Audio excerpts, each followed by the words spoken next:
Bien, hermanos, les voy a invitar que abran sus Biblias. Primera carta de Pedro.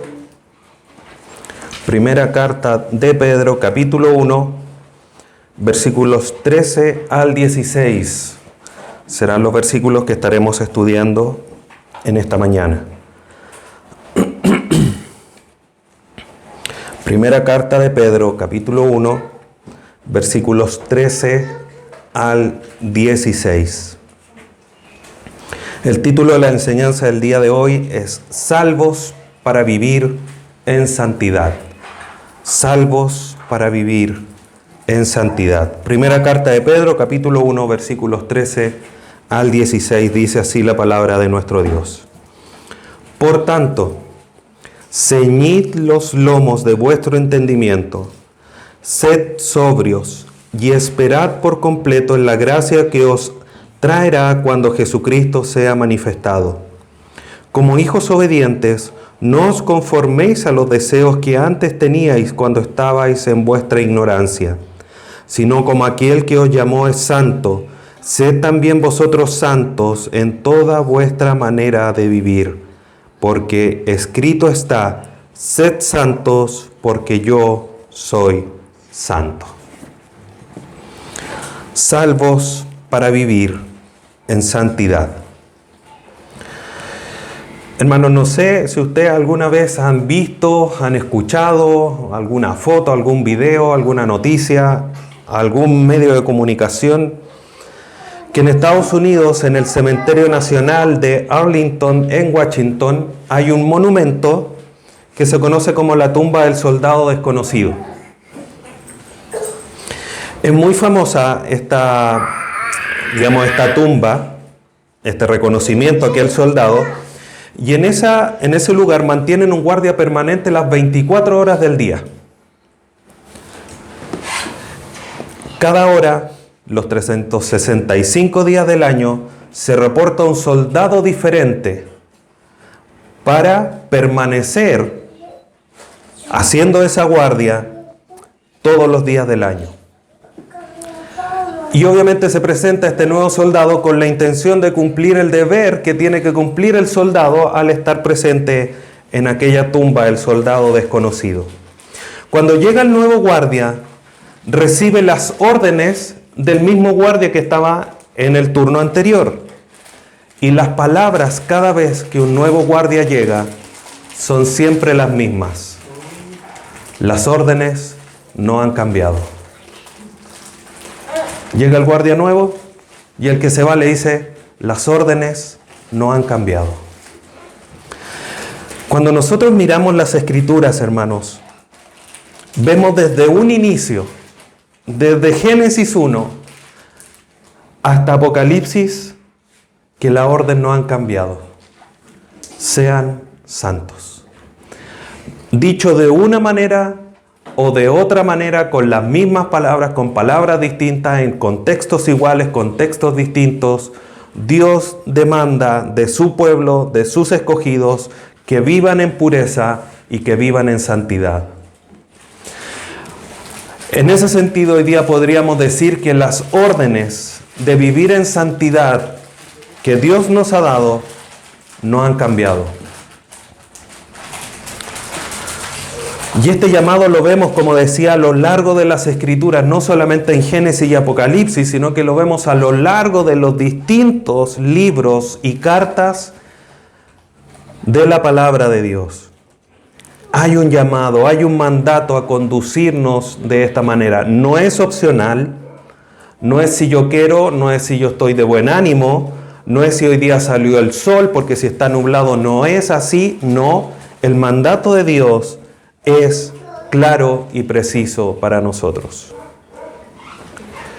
Y lo interesante es que cuando miramos la carta de Pedro, que llama a sus receptores originales a vivir en santidad, lo hace estableciendo una unión entre las bendiciones que ha recibido el creyente con este estilo de vida. Entonces nos podríamos preguntar, ¿existe una razón de más peso para vivir en santidad? ¿Hay una razón mayor a todas las bendiciones que ya tenemos en Cristo? ¿Que tenemos por gracia de Dios? Justamente hoy vamos a ver que no solo es la salvación un gran motivo, sino que tenemos una razón mayor para vivir en santidad. Que es justamente lo que nos presenta acá Pedro en estos pasajes que hemos visto. Así que vamos al texto, hermanos, para ya ir comprendiendo esta realidad.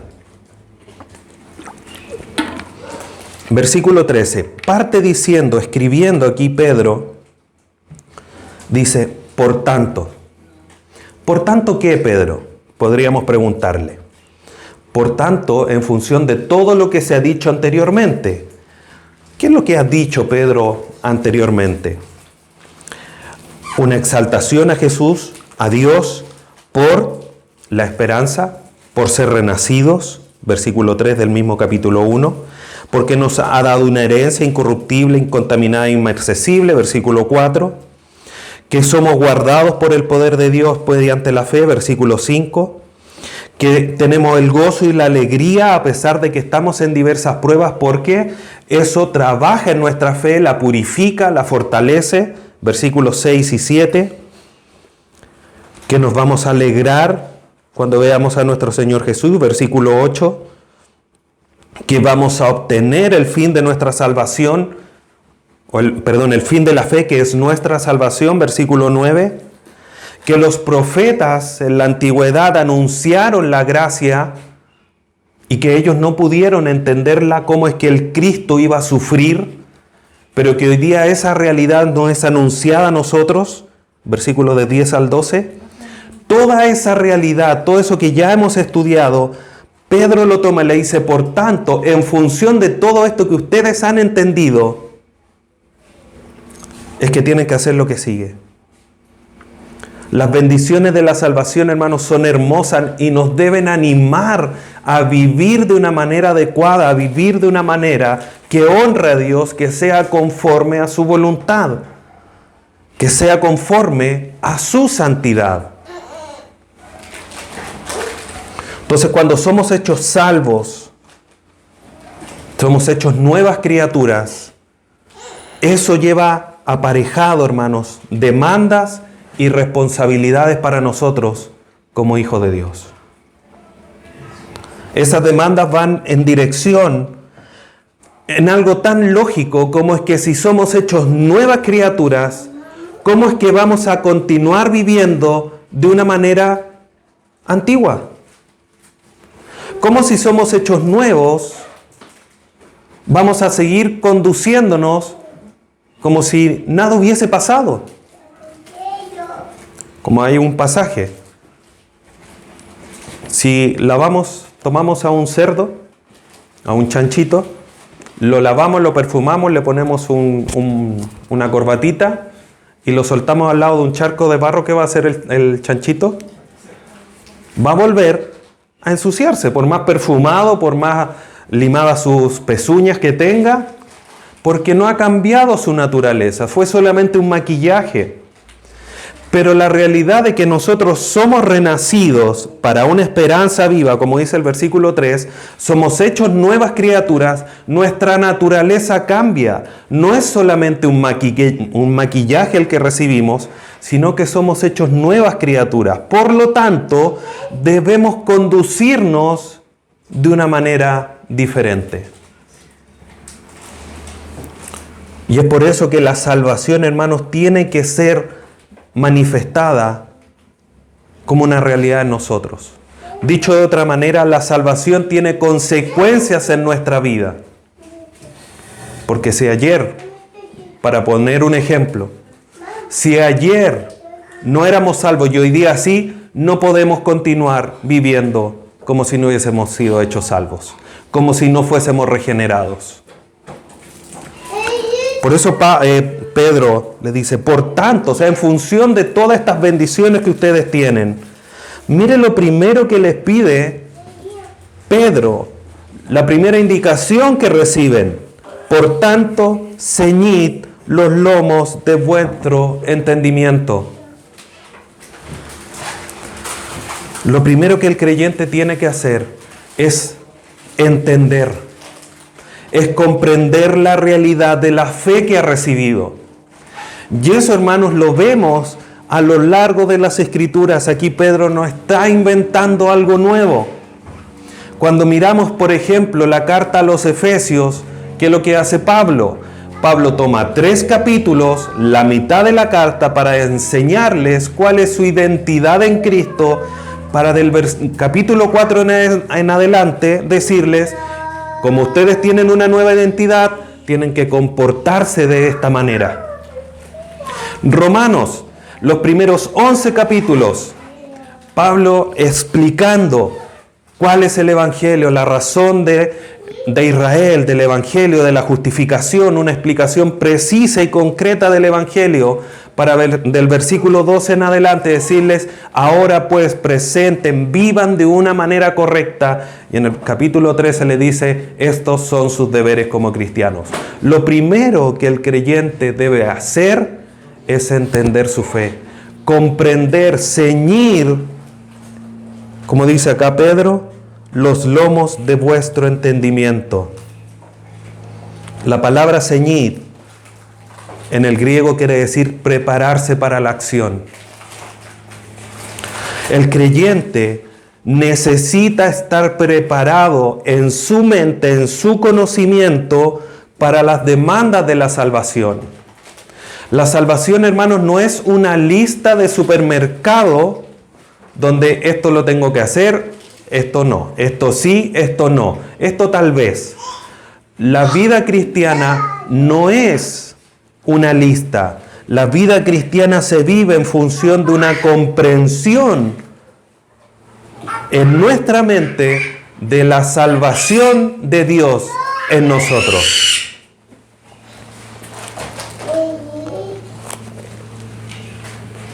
Romanos capítulo 12, versículo 1 y 2, dice lo siguiente.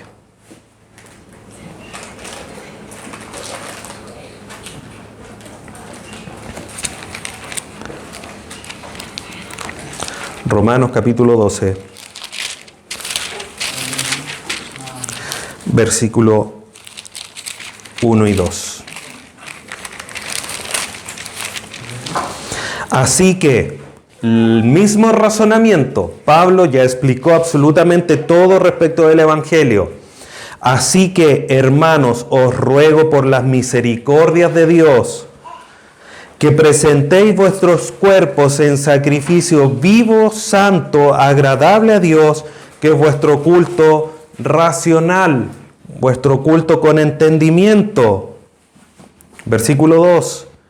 No os conforméis a este siglo, sino transformaos por medio de la renovación de vuestras acciones, no, de vuestras tareas, no, de vuestro entendimiento,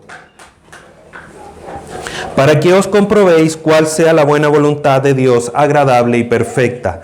El creyente está llamado a transformar su mente en función de la voluntad de Dios para comprenderla, y al comprenderla, vivirla, porque sabe que es agradable y perfecta. Entonces, por eso es tan importante, hermanos, volviendo a Pedro, que en función de todas las bendiciones, de la esperanza viva, de la herencia, de la salvación, para hacerlo como en un paquete completo, nosotros entendamos que esa salvación nos ha transformado. Por lo tanto, tenemos que vivir de una manera distinta. Entonces, nuestros comportamientos como creyentes es más un estilo razonable de vida, más que una lista de acciones permitidas y prohibidas. Dicho de otra manera, para obrar, para comportarnos de una manera correcta, debemos de pensar de una manera correcta. No hay otro camino. Así Dios lo ha establecido. Esa es la primera demanda que Pedro le hace a sus oyentes: ceñid los lomos de vuestro entendimiento. Luego de que entiendan, luego de que comprendan la realidad del Evangelio, sed sobrios. Y esta es una de las principales características del comportamiento cristiano, la sobriedad. Sobrio significa controlar las emociones y los deseos excesivos. Por lo tanto, el creyente tiene que vivir en un estado de alerta, en un estado de atención permanente, que es la idea que también transmite el verbo en el griego, donde manifiesta la idea de una acción continua, no en ciertos intervalos, no cada ciertos ratos, insisto, no si es que sale el sol, no si me levanté de buen ánimo, una acción continua de estar permanentemente atentos, alerta, controlando nuestras emociones, controlando nuestros deseos excesivos. ¿Y para qué? Para poder hacer una correcta evaluación de las cosas. Pregunta: ¿por qué se impide, está prohibido por ley, que los que conducen no beban alcohol? Porque el alcohol produce que pierda la capacidad de respuesta, de analizar el entorno para poder decidir y manejar de una manera segura, tanto para él, los que van con él y todos los autos que van alrededor. Esto es algo similar. Nosotros como hijos de Dios, hermanos, tenemos que manejar nuestras emociones y deseos excesivos en todo lo que eso significa para vivir una vida cristiana alerta. Porque si no controlamos nuestros deseos, no somos sobrios, no vamos a poder evaluar las cosas de una manera correcta. Hace unos días estaba en mi trabajo y ocurrió una situación, no conmigo, una compañera de trabajo. Se ofuscó tanto, era tanto su malestar, que además de manifestarlo con llanto, con todas quizás los tipos de emociones que se pueden hacer de manera física, empezó a escribir un correo. Pero una amiga de ella le acercó y dijo: tú no puedes escribir eso porque si no te van a echar. Y le borró su correo. Y ella entendió que dijo: no, mejor no escribo nada porque si no, esto va a explotar más de lo que ya está. Y eso es lo que sucede en nuestras vidas, hermanos. Cuando nosotros actuamos en función de nuestras emociones y deseos excesivos, hacemos cosas que finalmente van a agravar la situación más que mejorarla. Por eso nuestras emociones, que son necesarias, nuestros sentimientos, que son necesarios y muchas veces hermosos de vivir, tenemos que mantenerlos a raya y ser sobrios, conduciéndonos no bajo situaciones emocionales, sentimentales, sino bajo el entendimiento de la palabra de Dios. Por eso lo primero es ceñir el conocimiento en vuestras mentes. Luego Pedro les dice: y esperad por completo en la gracia que os traerá cuando Jesucristo sea manifestado.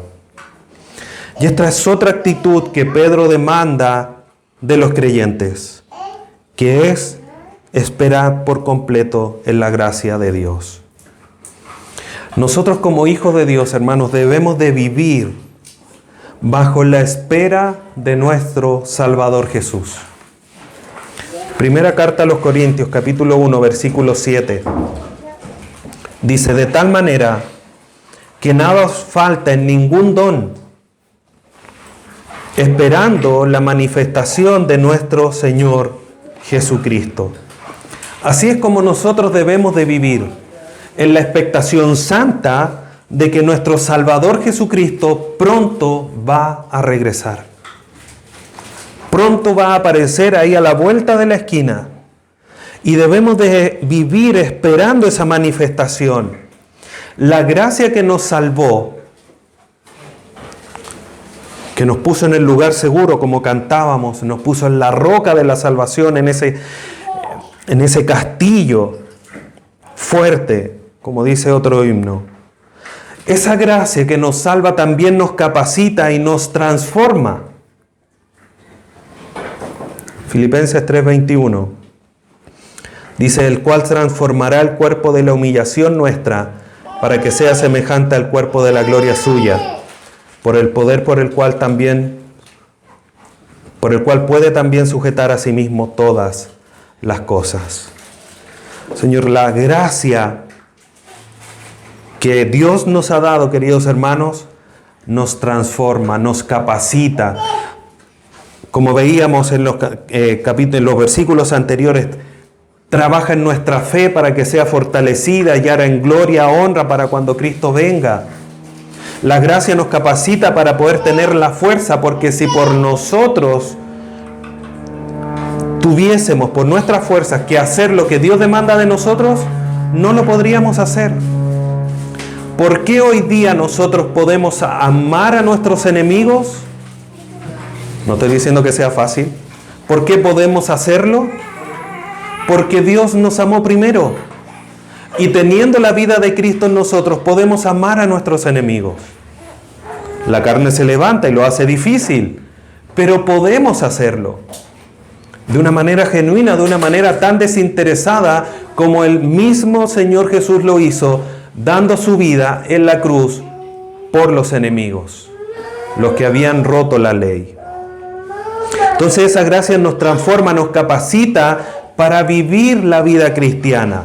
Vamos a vivir en instancias difíciles, vamos a vivir en luchas para poder hacer lo que Dios nos pide, sí, pero tenemos la gracia capacitadora trabajando en nosotros. Y cuando Cristo sea manifestado, el proceso de salvación en el cual nosotros estamos va a llegar a su fin. Y todo vamos a ver que es resuelto por su gracia. Entonces tenemos, hermanos, esta iluminación de Pedro hacia nosotros de cómo debemos conducirnos. Y todo esto de alguna manera resulta en que tenemos que ser santos. Por tanto, ciñan sus entendimientos, sean sobrios, esperen en la gracia. Versículo 14, como hijos obedientes. O sea, todo esto que Pedro ha encasillado en estas tres acciones, ahora lo ilustra como hijos obedientes. Y aquí presenta el contraste, además de lo que es la salvación para nosotros y el llamado finalmente a ser santos. Nuestro comportamiento tiene que ser en función de vivir como hijos de Dios. Y es la obediencia uno de los distintivos de la vida cristiana.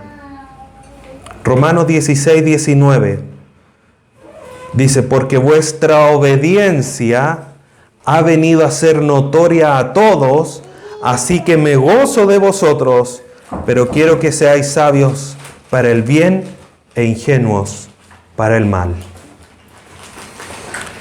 Pablo le escribe a los de Roma, le dicen: vuestra obediencia ha sido conocida.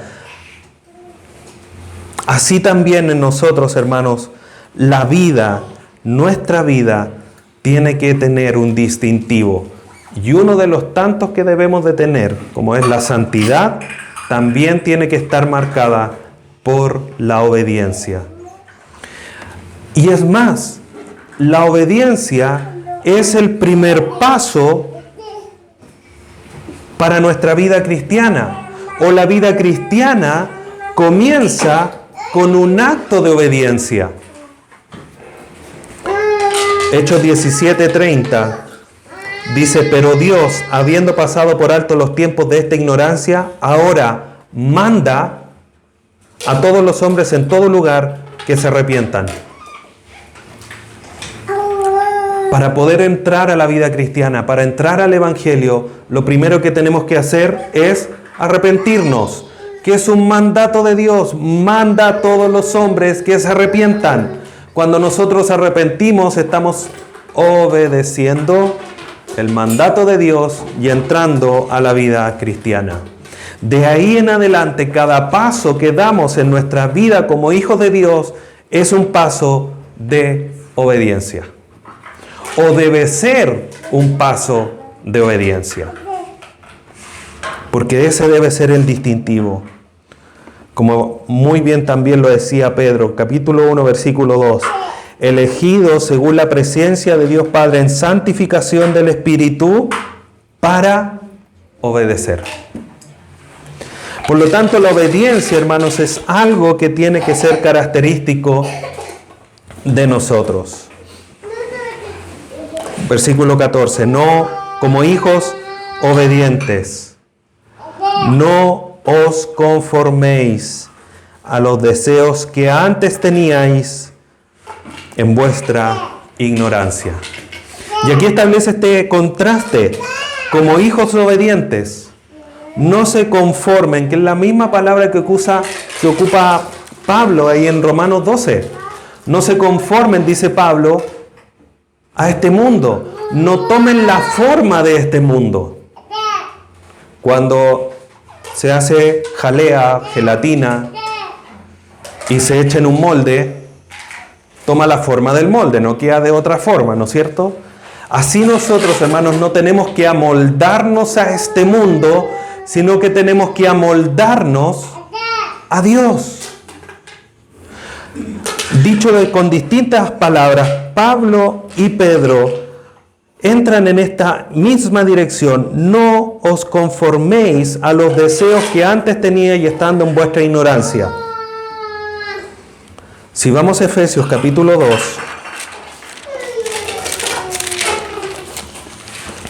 versículo 2, versículo 1, Efesios 2 dice, y Él os dio vida en vosotros cuando estabais muertos en vuestros delitos y pecados. Versículo 2, en los cuales anduvisteis en otro tiempo, siguiendo las corrientes de este mundo, conforme al príncipe de la potestad del aire, el espíritu que ahora opera en los hijos de desobediencia. Cuando nosotros no éramos creyentes, hermanos, éramos hijos de desobediencia. Cuando pasamos a vivir la vida cristiana, pasamos a ser hijos de obediencia. No hay intermedios. No hay alguien que no sea ni chicha, ni limonada, ni obediente, ni desobediente. O se es hijo de obediencia, o se es hijo de desobediencia. No hay punto medio. Por lo tanto, los creyentes no pueden estar viviendo, conformándose, actuando como si no estuviesen en la nueva vida que han recibido de parte del Padre. No pueden estar viviendo como si no fuesen hijos obedientes, porque los hijos de Dios tienen que estar caracterizados por la obediencia. Por eso, si volvemos ahí a Efesios capítulo 4, versículos 22 al 24, le dice, en cuanto a la pasada manera de vivir, despojaos del viejo hombre que está viciado conforme a los deseos engañosos y renovaos en el espíritu de vuestra, nuevamente, mente, entendimiento, conocimiento, y vestíos del nuevo hombre, creado según Dios en la justicia y la santidad de la verdad. Entonces nuestra vida, hermanos, tiene que ser una vida distinta a la vida antigua. Si somos creyentes, no podemos seguir viviendo como si no fuésemos creyentes. La nueva vida debe estar conforme a la voluntad y a la verdad de Dios. Los antiguos deseos deben ser dejados atrás. La etapa de la ignorancia debe ser dejada atrás.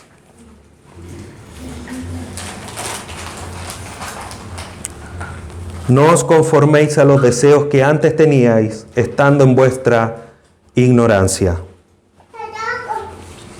Ustedes han visto a los niños.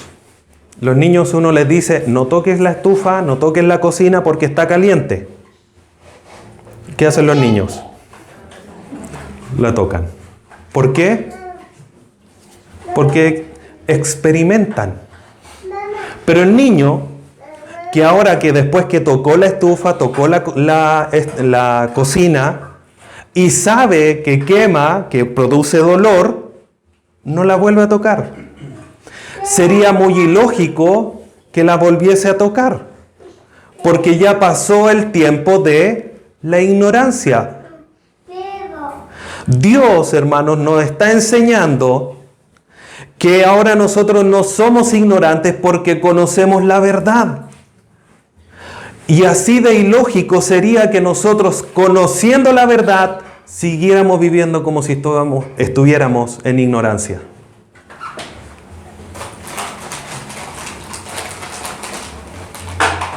Entonces nos podríamos preguntar, ¿qué más necio que seguir viviendo como ignorantes sabiendo la verdad? ¿No es eso, aunque suene fuerte, una realidad? Como se diría, hay que ser bien tonto para seguir viviendo como si se fuera ignorante sabiendo la verdad. Nosotros conocemos la verdad, sabemos la palabra de Dios. ¿Cómo vamos a vivir manifestando como si tuviéramos una separación completa de Dios, sabiendo que estamos en Él, que tenemos la identidad de Cristo?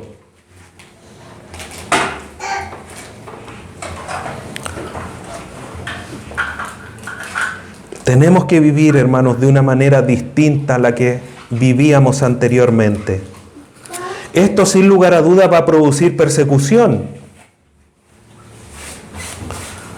Como dice 2 Timoteo 3:12, y también todos los que quieren vivir piadosamente en Cristo Jesús padecerán persecución.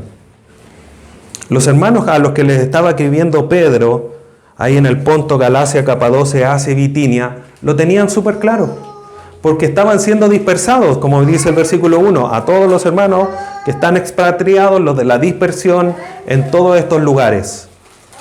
¿Por qué habían sido dispersados? Porque manifestaban su fe en el Señor Jesús. Querían vivir de una manera distinta y fueron perseguidos. El vivir en una vida piadosa, vivir conforme a la nueva vida que tenemos en Cristo, va a producir persecución. Y es algo que se distingue en la carta y que nosotros debemos de tener en cuenta también, hermanos. Porque vamos a vivir de una manera distinta a como vive el resto de las personas. Versículo 15. Si no, otro contraste. Aquí el contraste es con lo anterior. No se conformen a vivir en los deseos cuando estaban en ignorancia, sino, contraste, como aquel que os llamó es santo. El llamado a vivir de una manera distinta, hermanos, no se basa solo en el hecho de las bendiciones recibidas. Que dicho sea de paso, sería, creo yo, razón más que suficiente para vivir en santidad. O sea, si Dios nos sacó del hoyo profundo, como dice el Salmo, tiró su mano, nos sacó, nos transformó, siendo desventurados, andrajosos, nos dio comida, nos vistió. Como dice Efesios 2, no teníamos ciudadanía, estábamos sin Dios, sin esperanza, y hoy día estamos con Dios, con esperanza. Todo lo que menciona Pedro, que no lo voy a volver a reiterar aquí en el capítulo 1, ¿son razones de peso para vivir en santidad? Por supuesto que sí. No podemos negarlo. Dios nos ha dado tanto, lo menos que podríamos hacer nosotros es vivir en santidad. Pero no es solamente esa la razón. Y hay una razón que podríamos decir que es de mucho más peso, que es que el que nos transformó, el que nos llamó, el que nos está entregando todas estas bendiciones, es santo. Por eso Pedro aquí le dice, si no, como aquel que los llamó es santo, nosotros debemos de entender, hermanos, que estamos llamados para alcanzar la gloria de nuestro Salvador, que obviamente también es santo. Estamos llamados para eso. 2 Tesalonicenses 2:14. A lo cual os llamó mediante nuestro evangelio para alcanzar la gloria de nuestro Señor Jesucristo. Nosotros estamos llamados para vivir, para alcanzar la gloria de aquel que dio su vida por nosotros. Y ese llamado, hermanos, manifiesta también no solamente la bondad, la misericordia, sino que también la gracia de nuestro Señor, de nuestro Dios. Pero cuando agradó a Dios, que me apartó del vientre, como dice Gálatas 1:15, y me llamó por su gracia, dice Pablo. Vemos aquí, hermanos, cómo es que Pablo entiende y les dice que el llamado que Pablo recibió de parte de Dios fue una manifestación de su gracia. Fue una manifestación de ese llamado de parte de Dios para que él fuese salvo. Por lo tanto, hermanos, nosotros debemos comprender que el llamado a la vida cristiana es un llamado para alcanzar la gloria de Dios, es un llamado para manifestar la gracia de Dios. Y este llamado es un llamado al cual respondemos por medio de la fe. Es un llamado que hemos recibido con un tesoro que es más precioso, más valedero, más incuantificable que el oro, que es la fe. Como lo vemos ahí en Efesios 2, 8 y 9. Efesios 2, 8 y 9 dice, porque por gracia sois salvos por medio de la fe, y esto no de vosotros, pues es don de Dios, no por obras, para que nadie se gloríe. Entonces nosotros, hermanos, todas las bendiciones que recibimos es por medio de la fe. Es por medio de este don maravilloso de parte de Dios. Y uno de los atributos más destacables de aquel que nos llamó, manifestando su gracia, manifestando su amor, manifestando su misericordia, es su santidad. Isaías capítulo 6.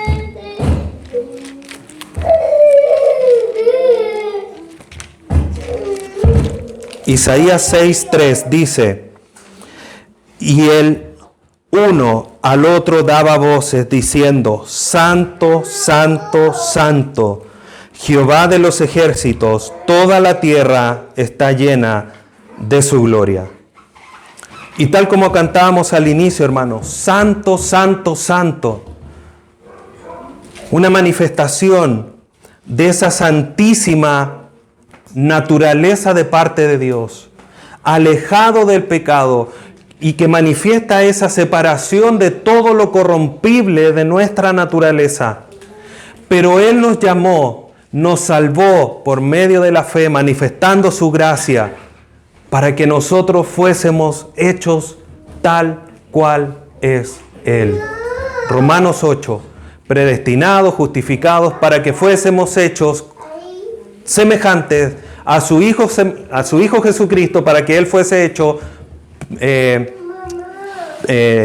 primero de la creación, el primogénito de los salvados. Por lo tanto, si nosotros estamos siendo salvados para que seamos hechos semejantes a nuestro Salvador, tenemos que vivir, tener la misma naturaleza. A eso estamos siendo transformados. Por eso Pedro, en el versículo 15, culmina la idea y les dice, como aquel que os llamó es santo, sed también vosotros santos en toda vuestra manera de vivir. Entonces, hermanos, nosotros debemos, como leíamos hace un momento, vestirnos del nuevo hombre, creado en la justicia y santidad de la verdad, según Dios, no conforme a los pensamientos humanos, no conforme a los deseos pasados, sino que conforme a la voluntad de Dios, manifestando el conocimiento de la verdad y la obediencia que tenemos como hijos de Dios. Y esa es la distinción, ese es el contraste, no viviendo conforme a los deseos de la ignorancia, sino que viviendo conforme al entendimiento, a la comprensión de la voluntad de Dios agradable y perfecta. El mundo tiene sus deseos, sus tentaciones, sus anhelos pecaminosos, deseos, tentaciones y anhelos que nosotros debemos de dejar atrás. Debemos de vivir e ir en pos de las cosas santas. Colosenses 3. Poned la mira en las cosas de arriba, no en las de la tierra, sino que donde está sentado Cristo a la diestra de Dios. Allá donde está nuestra mirada, allá está nuestro norte, allá está el norte de nuestra brújula. Allá donde tenemos que poner nuestra mirada para dirigir nuestro transitar. Él nos llamó, hermanos, para que fuésemos salvos y con un propósito. Efesios capítulo 3, versículos 3 y 4. Bendito sea el Dios y Padre de nuestro Señor Jesucristo, que nos bendijo con toda bendición en los lugares celestiales en Cristo Jesús, quien nos predestinó para que fuésemos puros y sin mancha delante de Él. No para que fuésemos cualquier cosa, no para que anduviésemos libres para vivir porque íbamos a ser salvos. No, para que fuésemos puros y sin mancha delante de Él. Pero es que yo todavía no llego ante su trono. Estamos delante de Él. El Dios Espíritu Santo vive dentro nuestro, por lo tanto estamos delante de Él. Por lo tanto tenemos que ser puros y sin manchas. ¿Y qué alcance tiene esto? ¿Solo cuando voy al domingo en la iglesia? ¿Solo cuando el día del Señor? ¿La semana previa a la Santa Cena? No. El pasaje es claro. Sed también vosotros santos en toda vuestra manera de vivir. Dicho de otra manera, toda nuestra conducta, todos nuestros pensamientos, todas nuestras acciones deben de manifestar santidad. No hay área, hermanos, que no deba ser empapada por la santidad a la que hemos sido llamados a vivir. Todas tienen que manifestar la santidad de Dios. Incluso aquella que nadie más ve, donde estás tú solo, ahí en tu dormitorio, cuando te estás duchando, cuando estás sin nadie más. Aún ahí, tu vida tiene que manifestar santidad. Porque la santidad se vive no para que lo vean otros, sino para agradar a Dios.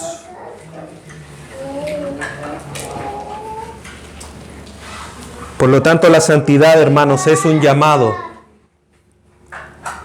a vivir no solamente porque hemos recibido la salvación, sino porque el que nos llamó es santo.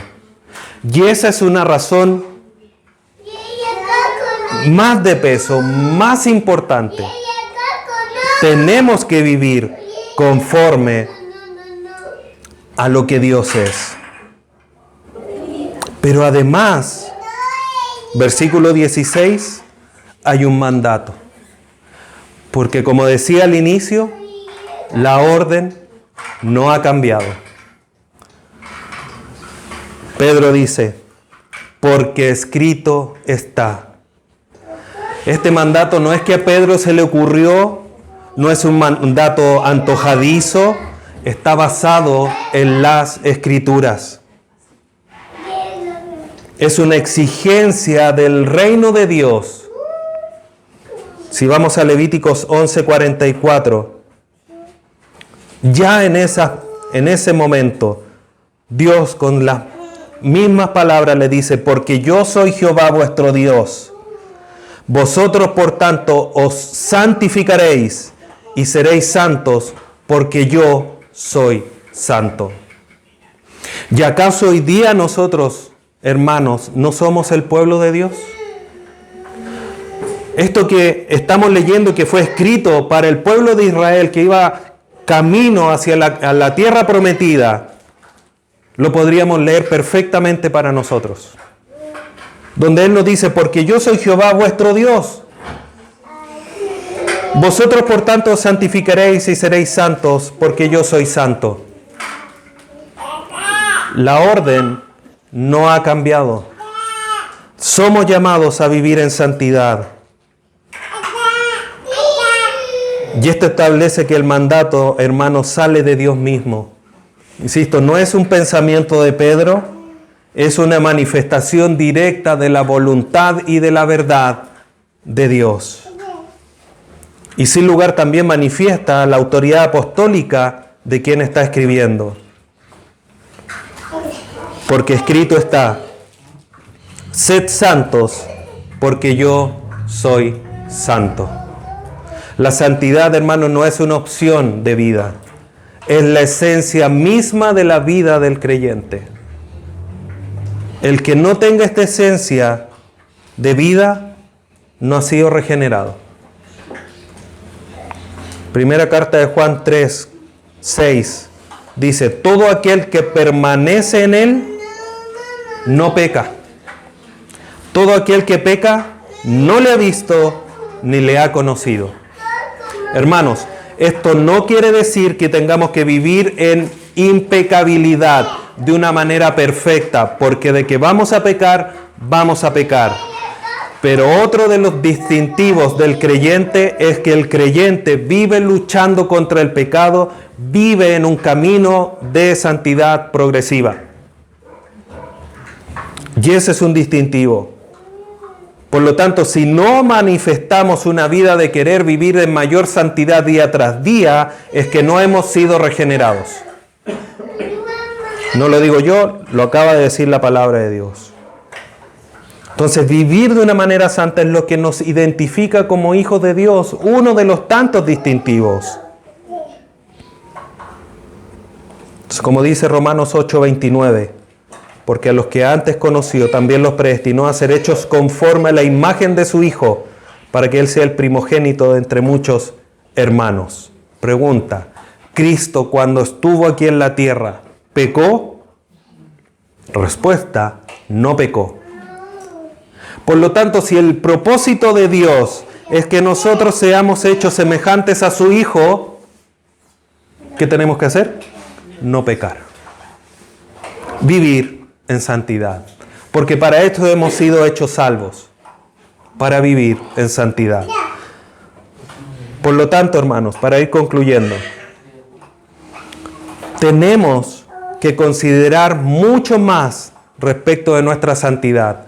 Porque no es esto solo algo repetitivo que se dice habitualmente, es que tenemos que ser santos, y vivir en santidad, tenemos que vivir una vida piadosa. Hermanos, el mandato es tan transversal a lo largo de las Escrituras que esto, aunque suene repetitivo, es un llamado importante de parte de Dios para vivir de una manera santa.